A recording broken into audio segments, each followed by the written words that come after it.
Hello,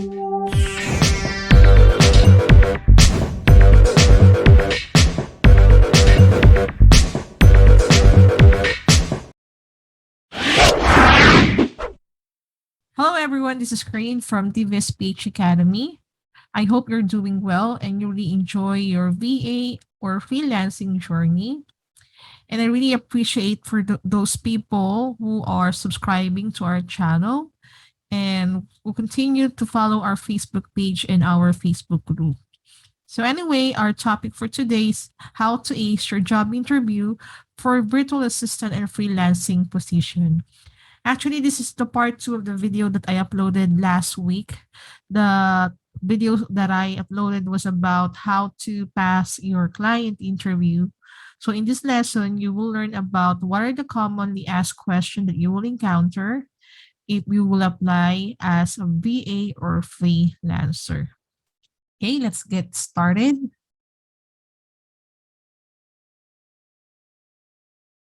So this is the question that I always encounter, not just during the VA journey, but also on the jobs that I have before. So they will ask you to tell something about your working experiences or something about yourself.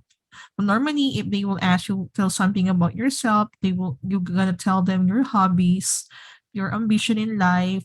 If you have son or daughter, that's totally fine. You can just be sound natural. Just tell who you are. And if they ask you what is your job experiences, so you just tell them what are the processes that you've done in your previous job experiences.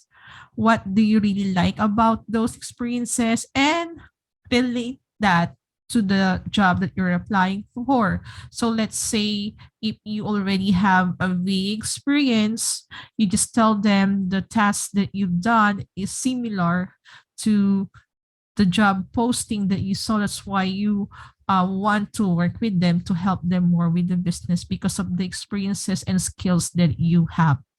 Okay, so if you don't have any experience or any VA experiences, but you have an experience with other industries, you can just relate the task that you've done before to the job that you're applying for. So I'm going to show you some example, but this is just short. Just want you to emphasize the things that I'm telling you. Okay. So the first example is if you have a VA experience, you can tell the task that you've done, how experienced or knowledgeable you are in specific task. Okay, so let's do this. Hello, my name is Karine. I am an experienced real estate virtual assistant. I work as a cold calling specialist in a real estate VA to multiple US-based real estate investors. I am helping them to call their leads and to ask pre-qualifying questions. I am also responsible for lead management, skip tracing, SMS, and email marketing, as well as social media marketing. So very simple. You don't need to say a lot of highfalutin word that kasi if you talk a lot, sometimes you will get more grammar lapses, you will get more nervous if you talk a lot. Just make it simple and short. Just emphasize the experiences that you have because in the interview, especially kapag voice account or voice job yung ina-applyan mo, they will test how good you are sa communication.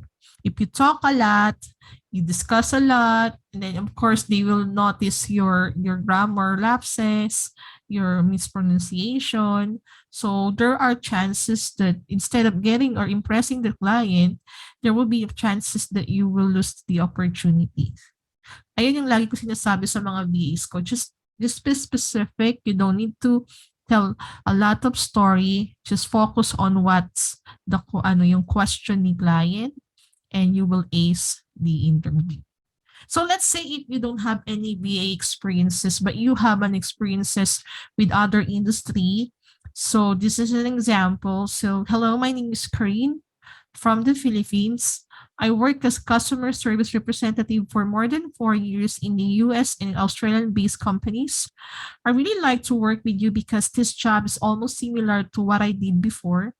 I talk to many people. I help them with their queries. I know how to handle frustrated customers and rejection from them.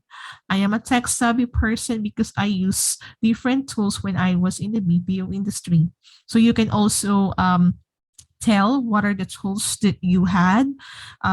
Pero wag naman yung lahat kasi baka naman di naman na makarelate si client. Maybe yung mga most commonly used na tools na lang na ginamit mo.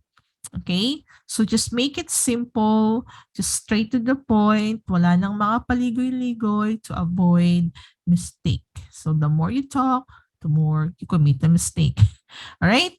So next is, what is your experience with this or that task or software or tools that are, that you can use on the job that you're applying for?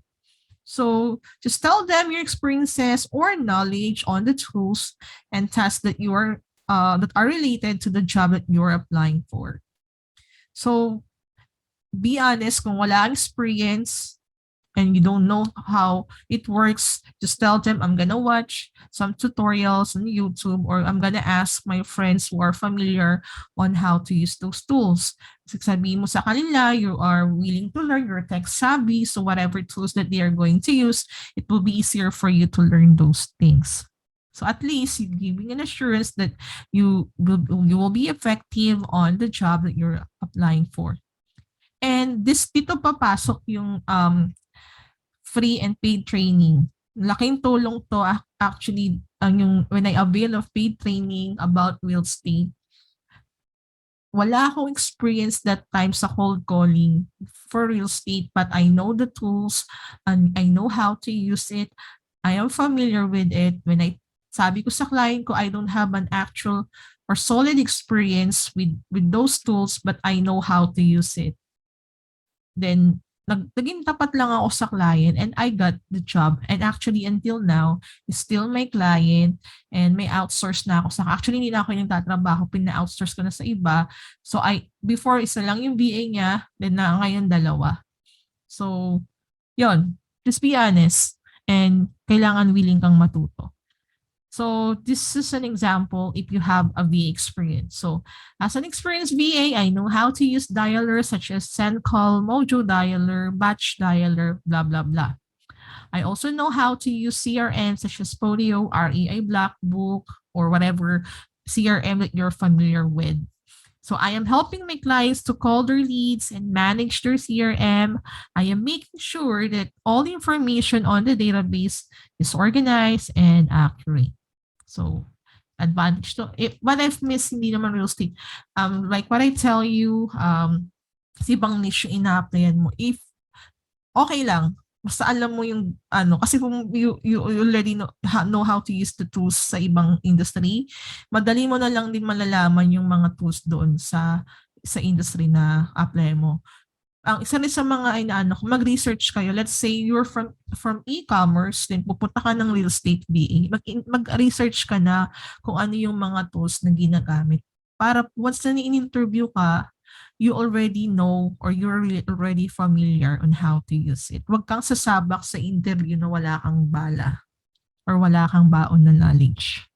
Okay? So what if you don't have any VA experiences? So katulad ng binanggit ko, wala kang VA experience, make a research, nandiyan si YouTube, nandiyan si Google, nandiyan yung mga paid and free courses.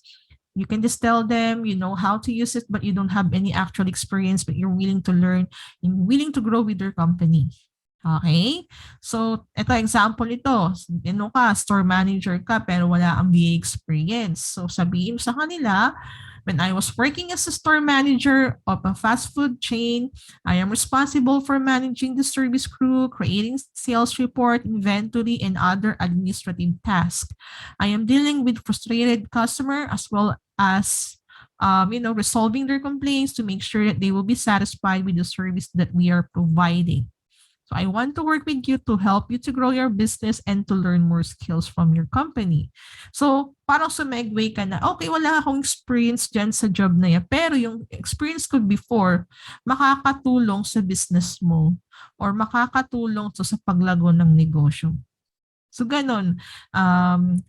Yun nga ako nabanggit kung napanood niyo yung video na ginawa ko, mag-create na kayo ng script sa interview. Oo, talagang ang laking tulong talaga nun sa akin kasi hindi ko na hindi na ako medyo nag-worry kasi I already have the list of the answers that I can provide to the client. Yung iba, mga tricks lang din ng ibang BA na ginagawa. Mga BA, kasi actually nahuli ko sila. Pero okay lang, walang masama doon. Sa monitor, ilagay nyo doon yung mga possible question and answers. Pero syempre, nakatingin ka sa camera, hindi halatang binabasa mo yun. Okay? So, next is, what is your time zone and availability? So, let's say you're working with US-based client. So, set mo na expectation mo that you will be working at night, especially kapag mga call calling or result-based task yung mo, applyan mo. Pero pag mga task-based lang, basta matapos mo lang, pwede siyang flexi time. Okay? So, be honest with your availability. If you have another client, tell them you have another client. This is your schedule and you're available to work with them in this time. So, let's say may client ka from 10 a.m. Eastern up to 2 p.m. Eastern. Sabihin mo available ka ng 3 hanggang 7 or anytime, hindi lang do sa oras na may client ka. So, hindi ko talaga nire-recommend na kumuha pa kayo ng client kahit conflict. Ay, may dalawa namang PC. Ganyan. Lalo na kapag baguhan ka, wag muna talaga kahit matagal ka na. Kasi syempre, maapektuhan yung productivity mo. Okay? Saka yung pag nahuli ka, imbis na marami kang client na wala nga pa ng client. Okay? So, next is, tell me about time when you came to halt in your work, not knowing how to proceed further. So parang nakandun ka sa sitwasyon na hindi mo alam kung anong gagawin mo, ano yung pwede mong maging solusyon doon. So pwede mong sabihin that you can work with minor supervision as long as there are communication with the client. Like, just tell me what I need to do and I'll do it for you. And you can tell them that you can handle pressures, so work-related pressures, since you already had previous job before na mas pressure, di ba? Sa call center, actually, mas pressure doon kasi ang daming stat, not like with VA, you are freelancing, you just need to do your job, to finish your task or give a result, and that's it. Okay? And how do you handle multiple tasks? So, paano ka nagmo-multitasking? Tell that to them. But actually, based on my experience, I already facilitate almost hundreds client interview. Yung tinatanong lang talaga ni client, ng mga client is your working experiences, something about yourself, and how knowledgeable you are with the tasks and the tools that needed on the job that you're applying for. Okay? So, itong mga nandito na sa dulo, pwede siyang tanungin kapag siyempre kapag agencies yung ina-applyan nyo, yung mga malalaking VA agency, medyo masalimuot talaga yung mga questions dyan. Talagang nasubukan ko. Sad to say, hindi ako nakapasa kasi daming tanong eh. Puro lang na nga lang, pati yung ninuno ko, tanongin nila. Anyway, yeah. Pero pag client, actually totoo yung kung nakikita ko yung mga post sa Facebook, mas maraming tanong kapag agencies, lalo yung mga malaking agencies, marami silang tanong. Di kaya kapag direct client. Kaya ako, direct client talaga ako karamihan kasi napakadali lang nilang i-handle. Okay? So anyway, going back here. So, what methods of communication do you prefer? So, you can suggest, but you may also ask the client what tools that they have and you can just follow whatever the tools they have. But in terms of communication, let's say wala pa si client na naiisip, you can suggest Slack. Kasi sa Slack, you can send pictures, videos, you can call them, you can message them, you can save files. I really like Slack. Napaka-organized. Lalo na kung meron kang mga multiple clients, di ba? WhatsApp and FB Messenger kasi, di ba minsan we are using it for personal thing. pakikipag-communicate sa mga friends natin, minsan nahahalo-halo. So, as much as possible, doon tayo sa pang-trabaho lang. Para kasi 'pag nagme-message si client kahit ano ka, yung magtatrabaho, yung pahinga muna, parang nakaka-stress din siya. So, I'm not really advising you to use Messenger. 'Pag wala ng choice, 'di okey lang. Trello is for Podio and Monday.com for CRM or project management. Tsaka yung Asana, hindi ko pala na-mention dito. Then email, Skype, Google Hangout. Ang ayoko lang sa email kasi you have to scroll down at medyo ano siya, maraming titignan. Not like with Slack, talagang napaka-organized niya. Siyempre sa email, marami ka ring nare-receive na email. Okay, so next is why we should hire you. This is the really amazing question that you can get. May mga questions din na ganyan. So focus on the things that you're good at. Like you have a great English communication skills, you're tech savvy, you have experience with specific tools or tasks. Then tell them how you will value their business, tell them how you will help them, and how you will give importance with the job that you are applying for. And tell them that you have a good working attitude. So yun naman ang importante doon. Actually, the clients, most of our clients are looking for someone who has a good working attitude because the skills can be taught, but the attitude is not. Okay? Next is, do you have any reference I can contact? May mga gantong client. You may just give them your previous clients or employers contact info. Just make sure that you have a consent to share their contact info, or your previous supervisor if you don't have any experience. So let's say you don't have any contact, just be honest. So pero ako, if you're going to ask me, i-ready nyo na to kasi ako meron din naman akong mga reference before, but sa being journey ko, never akong naka-encounter ng ganito. Kasi nga sabi ko sa inyo, may mga client talaga na madaling kausap. Basta alam nila na kaya mong gawin yung task and you already explained that to them. Okay? So what are your salary expectations? So actually, sa mga posts, they already have the salary, right? So sa salary expectation, you have to consider the following. Your expertise. Are you, newbie ka ba? Matagal ka na. Siyempre, pag matagal ka na, you can demand na around 7, 8, 9, 10 hanggang $20 per hour pa yan. Pero i-consider mo rin yung complexity of task. Kung ito ba'y siyempre pag mga admin, hindi pa naman siya masalimot, pero kung mga ano na yung mga, kung may mga coding na, may mga masalimuot na task, you can demand as high as you can. Your working experiences and the number of hours per day. So, you have to check that as well. So, Miss, ano po ba ang ideal salary? Pag nagsisimula, ang sagot ko diyan depende sa ina-applyan mo kung ano ang task. Kapag masalimuot yan, syempre, kailangan mataas yan. Pero kung tingin mo kaya mo siyang gawin in just a few minutes, simple lang, okay na siguro yung medyo sobrang baba, yung tipong pambigas na lang. Ideal talaga pag beginner, $5. 3 siguro kapag hindi masalimut yung task. Pero as much as possible, pag direct client to, I'm pertaining to direct client, $5. Okay? Pero nung sisimula ako, direct client, ito kumbaga, out of ano lang din, gusto kong magkaroon ng experience, $2.5.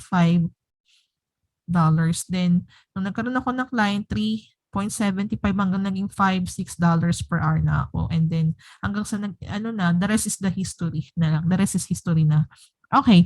Going back here. So, do you have any question? Yeah, you have to ask them about the job contract. Is this a long-term, short-term project? So, what's your schedule, your salary, and your payment method and schedule?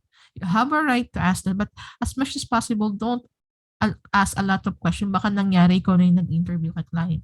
You can just ask those 3 questions and that's it. Okay? All right. So, conclusion, guys, interview is really tricky and challenging at the same time. Pero ito yung mga inaabangan talaga ng mga VAs na nagsisend ng application because they feel that their application is not na-notice sila. Ay, pa-notice naman po, nag-apply po ako, mga ganyan. Okay? So, just relax, be confident, and be honest. Kung ano, wag kang fake it until you make it. Hindi ko ano yun, kasi nandyan yung karma kasi. Okay? So, if you fail, just keep trying until you get an email says that you are hired. Ito yung pinakamasarap na salita na maririnig. Masarap pa sa I love you. Okay, so if you have any question, just comment down below. I'm gonna comment, or you can send a message to our Facebook page, DVSPH Academy. You can also like this video and subscribe na rin to our page para naman ma-reach naming mga aspiring BAs. And I really appreciate your time today. Thank you so much for watching our video. See you next time.